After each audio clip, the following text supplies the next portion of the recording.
You think strength is visible, muscles, titles, applause. But the Stoics knew real power grows in silence, unseen, like roots beneath the desert sand. You scroll through feeds where everyone performs their victories. You measure your worth against curated highlights. And somewhere inside, a quiet ache whispers, "Am I enough if no one sees me?" But consider this, the tallest palm in Dubai's skyline does not boast its height. It simply stands. Its true strength lies below, in tangled networks of roots stretching deep into darkness, drawing moisture from places the sun never touches. The ancient Stoics lived in cities louder than ours, Rome teeming with senators shouting for legacy, merchants hawking reputations, crowds roaring for gladiators.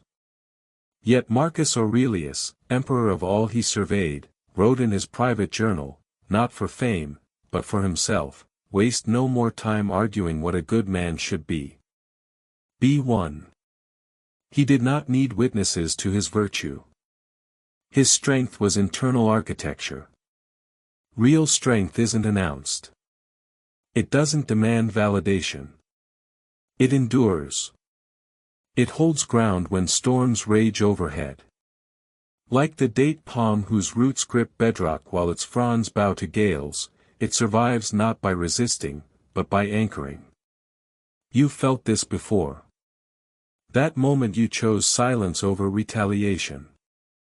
When you walked away from gossip though it cost you social currency. When you showed up for work exhausted but gave your full attention anyway. No one clapped. No badge appeared on your profile. But something shifted within you, a subtle fortification. That was strength. Unseen. Uncelebrated. Real. The Stoics called this inner citadel, the unshakable core no external force could breach. Epictetus, born a slave, taught that while others may chain your body, they cannot chain your judgment, your will, your choice to act with integrity. His classroom was a humble lamplit room. His students? Freedmen, soldiers, even a future emperor. His influence? Immense. Yet he sought none of it. He understood, true power blooms in obscurity because it is not dependent on audience approval. It answers only to reason and virtue. Contrast this with modern life. We are trained to broadcast our resilience. To post our quiet mornings with artisanal coffee and open journals, as if discipline must be aestheticized to count. But performance is not practice. Curated calm is not actual calm. Real quiet power requires no stage. It thrives in the mundane, paying bills on time when no one's watching. Listening fully when your mind wants to interrupt. Honoring commitments made only to yourself. You don't need to be seen to be strong. In fact, the moment you seek visibility, you tether your worth to the fickle opinions of others, and that is fragility disguised as confidence.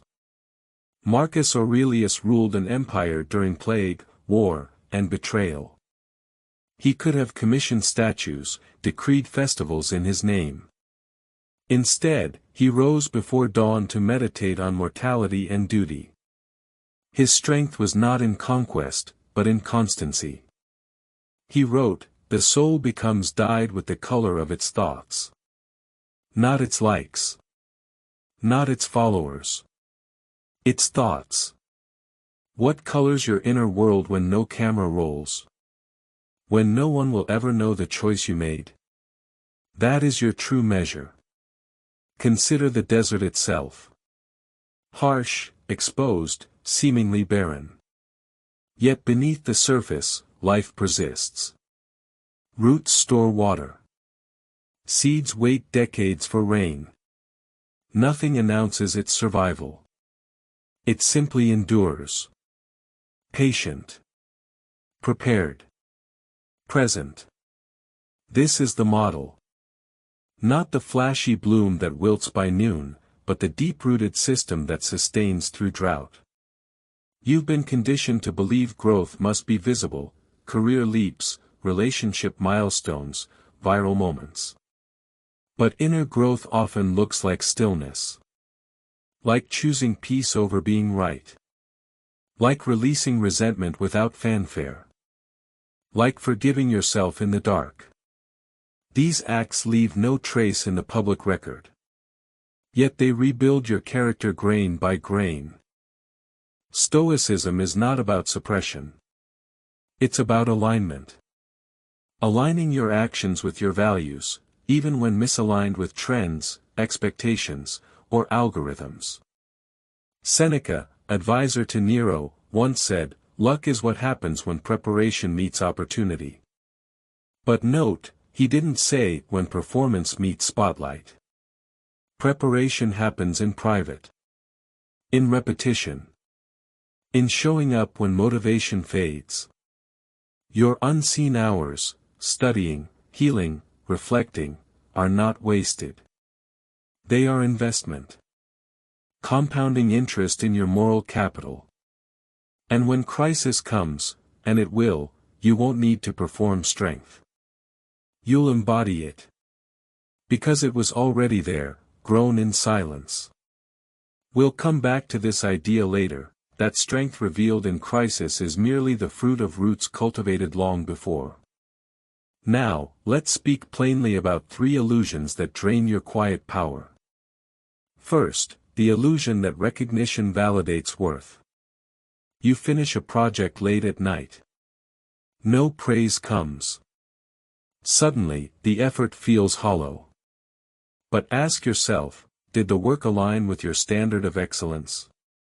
If yes, then its value is intact, regardless of audience reaction. Second, the illusion that busyness equals importance. You fill every hour with tasks, calls, replies, yet feel emptier. True strength includes the courage to protect silence. To say no. To leave space for thought. Third, the illusion that you must explain yourself. Every boundary defended, every choice justified. But the rooted tree does not apologize for its shade. It simply exists according to its nature. The Stoics practiced premeditatio malorum, not to induce anxiety, but to rehearse inner stability. They imagined loss, failure, obscurity, not to fear it, but to prove they could bear it. Try this, each morning, ask, if no one saw what I do today, would I still do it well? If the answer is yes, you are building roots.